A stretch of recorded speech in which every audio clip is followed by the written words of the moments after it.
ಕಾಂಗ್ರೆಸ್ ಮುಂಚೂಣಿ ಘಟಕಗಳ ಜಿಲ್ಲಾ ಬ್ಲಾಕ್ ಬೂತ್ ಪದಾಧಿಕಾರಿಗಳ ನೇಮಕ ಪಟ್ಟಿ ಸಲ್ಲಿಸದ ಅಧ್ಯಕ್ಷರ ವಿರುದ್ಧ ಕೆಪಿಸಿಸಿ ಕಾರ್ಯಾಧ್ಯಕ್ಷ ಜಿಸಿ ಚಂದ್ರಶೇಖರ್ ಅಸಮಾಧಾನ ಹೊರಹಾಕಿದ್ದಾರೆ.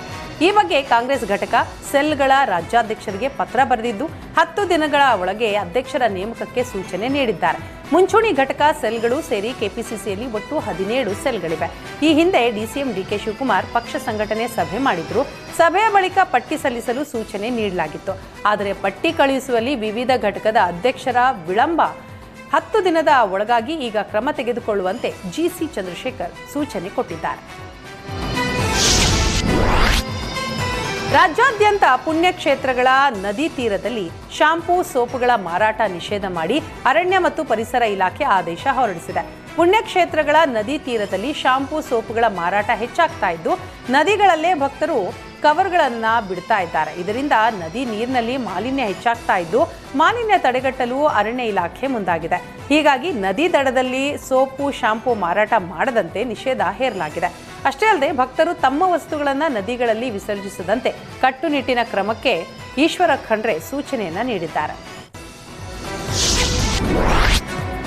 ಕುಂಭಮೇಳದ ಪ್ರವಾಸದ ಹೆಸರಿನಲ್ಲಿ ಅಮಾಯಕರಿಗೆ ಲಕ್ಷಾಂತರ ರೂಪಾಯಿ ವಂಚನೆ ಪ್ರಕರಣದಲ್ಲಿ ಬೆಂಗಳೂರಿನ ಗೋವಿಂದರಾಜನಗರ ಪೊಲೀಸರು ಆರೋಪಿಯನ್ನ ಅರೆಸ್ಟ್ ಮಾಡಿದ್ದಾರೆ.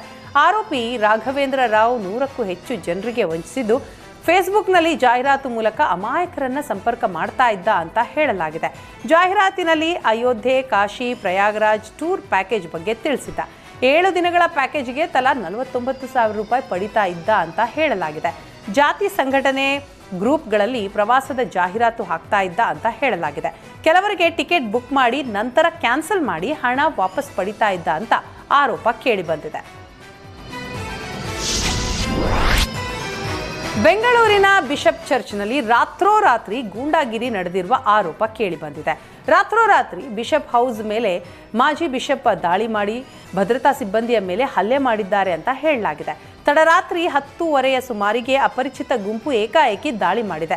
ಅಷ್ಟೇ ಅಲ್ಲದೆ ಅಲ್ಲೇ ಇದ್ದ ಕೆಲವರ ಮೇಲೆ ಹಲ್ಲೆ ಮಾಡಿದ್ದಾರೆ ಅಂತ ಹೇಳಲಾಗಿದೆ. ಆಸ್ತಿ ಪಾಸ್ತಿ ಧ್ವಂಸದ ಬಗ್ಗೆ ಸ್ಥಳೀಯ ಠಾಣೆಗೆ ಚರ್ಚ್ ಆಡಳಿತ ಮಂಡಳಿ ದೂರು ನೀಡಲಾಗಿದ್ದು ದಾಳಿ ಹಿಂದೆ ಮಾಜಿ ಬಿಷಪ್ ಎನ್ಎಲ್ ಕರ್ಕರೆ ಇರುವ ಶಂಕೆ ವ್ಯಕ್ತವಾಗಿದೆ.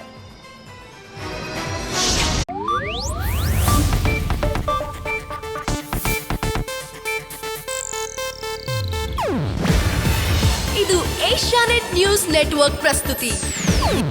ನೀವು ನೋಡ್ತಿದ್ದೀರಾ ಏಷ್ಯಾನೆಟ್ ಸುವರ್ಣ ನ್ಯೂಸ್.